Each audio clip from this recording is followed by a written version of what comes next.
This edition of MacVoices is brought to you by SupportYourApp. Focus on growth. Build your customer support the smart way. SupportYourApp specializes in supporting Mac and iOS apps since 2011. Scale smarter. Leverage a remote support team with SupportYourApp at SupportYourApp.com. I'm Chuck Joyner. I'm in San Jose for AltConf and WWDC.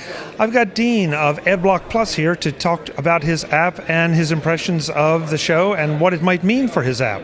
Dean, it's good to see you. Hi, yeah, it's good to be here. It's a very exciting week. We met in line at the talk show live, and Don McAllister introduced us, and we won't hold that against either one of us. So tell me about Adblock Plus. Yeah, so Adblock Plus, we were one of probably the biggest ad blocker in the world. You can install our software to block ads from the internet, and also to help, there's options in there to stop tracking as well, which is a very big topic at the moment of user privacy because of a lot of the controversies that's been going on, a lot of the European regulations with GDPR, as privacy is a big issue at the moment. And that's also what Apple has been focused on for quite a number of years. They've been doubling down on privacy, and I was quite excited to see some more privacy features built into Safari this week. That was going to be my next question. That was sort of a key part of Apple's keynote here, that they're kind of starting to impose some more restrictions on what can and can't be done inside Safari. Now that doesn't prevent it from happening in Firefox or any of the others, but it controls it a little bit for Safari users. How does that impact your application? How does it impact? It does take away some more of our advanced features, and they've got a bit more ability than what we have as a platform vendor to do some stuff that we can't. So it's nice to see that.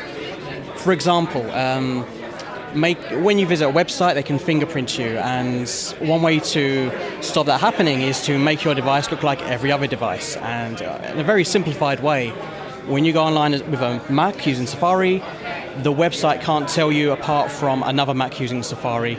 So that means that when you're looking at websites, you're looking at clothes or shoes, they won't keep following you around and keep tracking you. Hopefully, it's one of the techniques that they're hoping to try and block, or just make you aware that you're entering into this with the website, that you're agreeing to be tracked if you do want to be tracked for this kind of purpose. I think it's a war of escalation that you implement something, Apple implements something, and the marketers get more creative. But I guess that's just the way it's going to be. But it definitely felt like this was sort of a swipe at some of the basic stuff that we've seen out there. Well, it may not be so basic, actually. It's some pretty sophisticated tracking. Yeah, well, Apple's in the unique position where they don't rely on user data as much as some of the other tech giants for their business to work.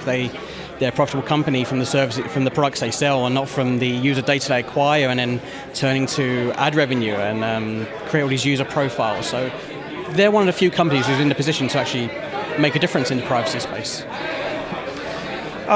So what's next for Adblock Plus? I should have asked this earlier. Do you just apply to Safari, or do you cut across all browsers? No, it's on all browsers. So if you're running Firefox, Chrome, Safari, and then we're also on Android, we're also on iOS. We've got our own browser apps, and we've got our own extensions. So if you want to use Safari on your iPhone, we block within there too, which is my preferred alternative. And we've also got another browser app for people who prefer to have a privacy-focused browser.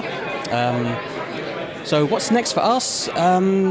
Safari is actually going to be killing off the current extension model in December.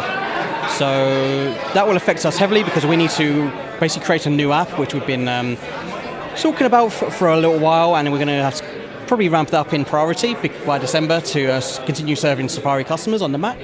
So yeah, I'm really looking forward to working on that in the next few months and getting that released. A brand new revamped ad blocker for Safari on Mac. That's something we're going to look at. So let me see if I can understand this. So you're going to be running a separate application on top of Safari or in parallel to Safari?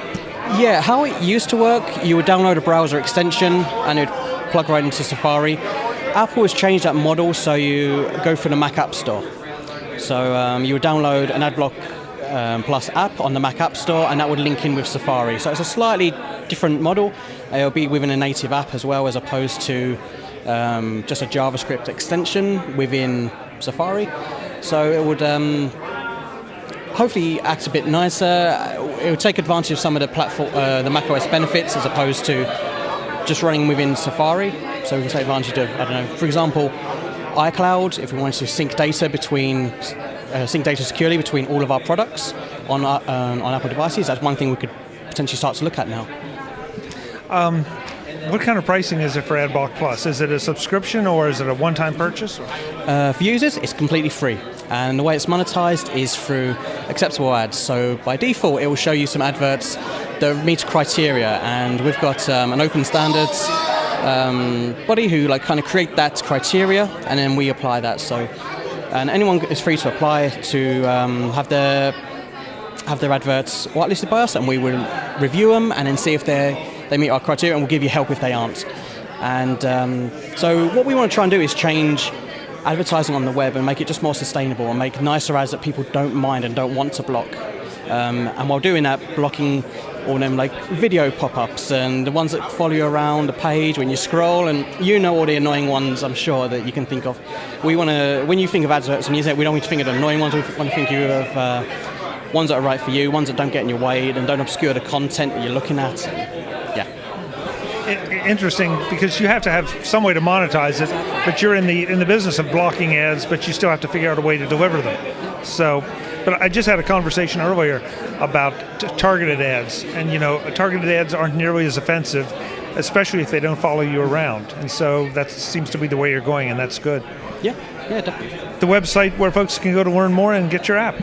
Yeah, if you go to adblockplus.org or just search the App Store for Adblock Plus on your mobile, and you're good to go from there. Dean, thanks so much for the time. Yeah, thank you. Thanks for inviting me here. It's great to meet you. Yeah, great to meet you too. Folks, we'll have more from AltConf and WWDC in San Jose. Thanks for watching. Visit MacVoices.com for show notes and to connect with Chuck on social media. Get involved in our MacVoices Facebook group and get more out of your Apple tech with MacVoices magazine, free on Flipboard. And if you find value in it all, consider supporting us at patreon.com/MacVoices and join these folks who help keep MacVoices coming to you. Advertising handled by Backbeat Media at backbeatmedia.com. Bandwidth provided by CacheFly at cachefly.com.